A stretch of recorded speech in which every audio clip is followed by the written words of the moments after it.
ameno kuti kona ngale na Japreza vari safe here pamwe chete netumwe tumayuthi twatakaona tuchibuda tukapfeka macamouflage echiuto ayo echisoja kunyika yeZimbabwe hazvina kana kutombochipa ende hazvina kujeka. Yamakateerera kudai so ndiyo nyaya version yacho yatinokupakurai now maupdates nezvinhu zvakasiyana siyana zvinenge zvichiitika. Panapa paita nyaya hombe iri kutyisa yekuti zvoni vanhu vave kuita basa rekuti chinhu chese chaitwa naGeza chinobva chatomhanyirirwa kuti chakutoitwa mutemo. Zuro ndizuro panapa pakazotanga kubuda dzimwe nyaya kunzi Geza akazombodai ari kunzi akauraya vanhu, Geza ari kunzi akaita sei.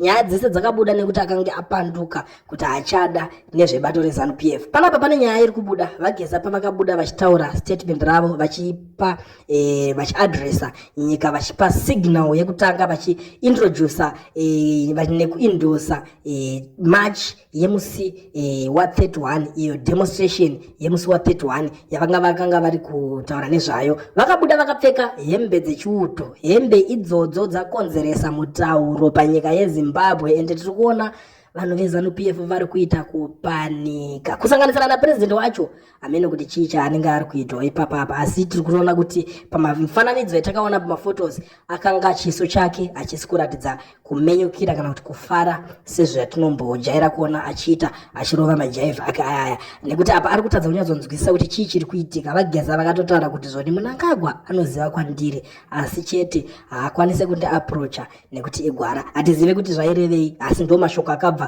kuna vaBombshell vaGeza. Panapa pabuda nyaya iri kutaurwa panapa pari kunzi Zimbabwe Defence Forces warns civilians wearing military fatigue. The Zimbabwean Defence Forces further note with concern the continued misuse of military uniforms by some members of the public. The public is advised that according to the Defence Act Chapter 12(2), the abuse of military uniform is an offence which prohibits and criminalizes the wearing of military uniforms by individuals who are not members of the Defence Forces. Section 99.2 chapter of Defence Act chapter 11.2 further states that any person without authority wears or uses any decoration supplied to or authorized for use by the member of the Defence Forces or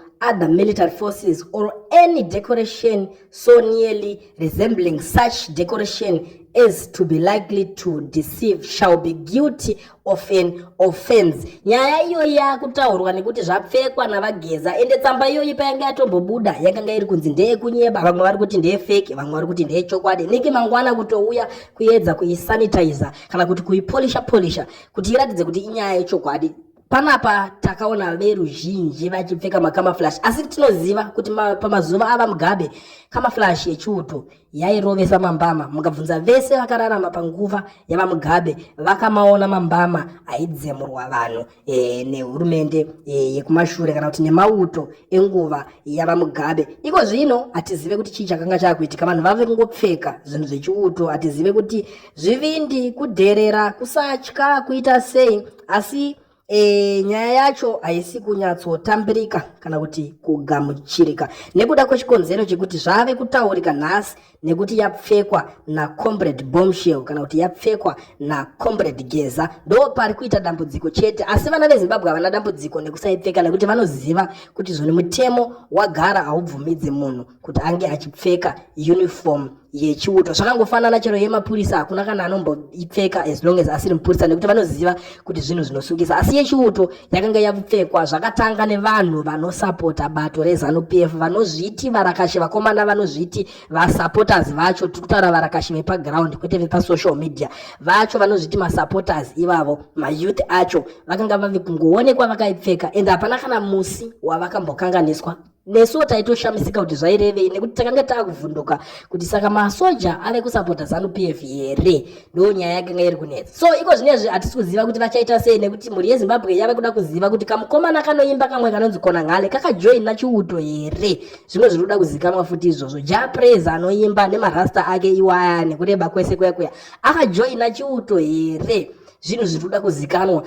Mibvunzo yese iyoyo iri kuda kuti izivikanwe neveruzhinji nekuti zvinhu zviri kuvhiringidza vanhu. Vanhu rimu confusion panguva yatitorine vari kuda kuziva nekuti hatidi zvinhu zvekuti zvizoitwa zvichinzi zviri kuitwa against comrade Bombshell Geza. Ima munyika yeZimbabwe muri kuitika zvakawanda. Takatarisa vaadvocate Nelson Chamisawo vakabudawo mushure mekunge pataurwa nyaya iyoyo vageza vachitaura kuti ndakataura nevanhu vese vageza pavanga vakapfeka uniform yechiuto vakati ndakataura nevanhu vese ana Biti ana Ngonzora ana Chamisa vachamisa ndobva vazobudawo vane imwe comment yavaitaura asi comment iyi yakanga isina kwayanga yakanyatsa kunanga asi patakazoona comment yavachamisa pakutanga kwayo ichitaura kuti zvoni isusu tiri open kana kuti inini ndiri open kushanda kana kuti kutaurirana nemunhu wese anenge achida kuti titaurirane zvinhu zvinoita kuti tiendese nyika kumberi kana kuti tivake nyika.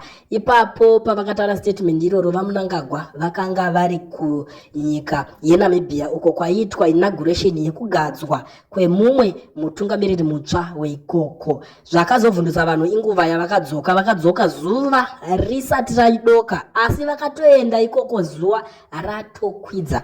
Ndo zvimwe zvinhu zvakanyatsozovhundutsa veruzhinji kuti chopu yaitwa apa iri yega here nekuti chiri kunyanya kuvhundutsa iko zvino munyika mauto pakangonzi inini ndiri open vaipindura nyaya yachinzi vachamisa makanzi munoda vachiwenga saka kureva kuti nyaya yemasoja iyi kana kuti nyaya yemauto iyi iri kuvhiringidza vanhu zvakanyanyisa munyika yeZimbabwe. Ndosaka muri kuona kuti kupanika kwese kwave kungoitika izveso kunzi makamaflash akurambidzwa chakati chakudai so zvizhinji zvinhu zviri kuitika munyika yeZimbabwe zvisiri kutombogamuchirika. Hatisi kuzivawo takatarisa nyaya iyi kuti zvichanyatsoperera kupi hama dzadiwa kana zvichinge zvasvika ipapapa asi mhuri yeZimbabwe iri kungosara nemibvunzo iri kushaya anopindura mibvunzo iri kushaya anonyatsotaura kuti zviri kufamba sei kana kuti zvichafamba sei nekuti pataveko zvinezvi ndipo pacho panonzi pamvura yacheka makumbo pekuti vanhu vave kurambidzwa kupfeka zvinhu zvechiuto nekuti zvaitwa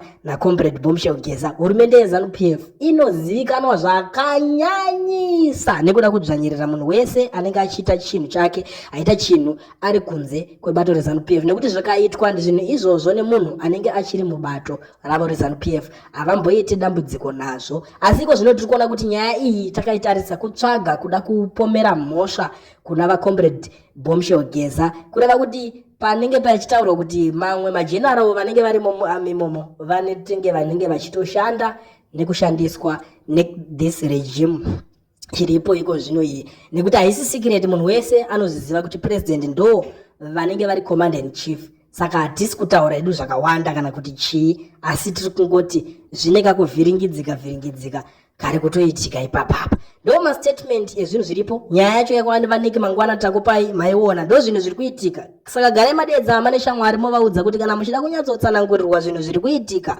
munyika yekwedu batai nyaya version joinai mastreets waya tell a friend kuti nyaya dzese kana muchida kutsanangurirwa zvematongerwe enyika yekunyika yekwenyu batai nyaya version ndo nyaya yatakotiwe nayo takakubatirai. Hatisi kuzivawo kuti imimi makatarisawo nyaya iyi muri kuionawo sei zvakakoshawo kuti mungolaika ipapapa muchitiudzawo maonero enyu mucomment section yedu ipapapa.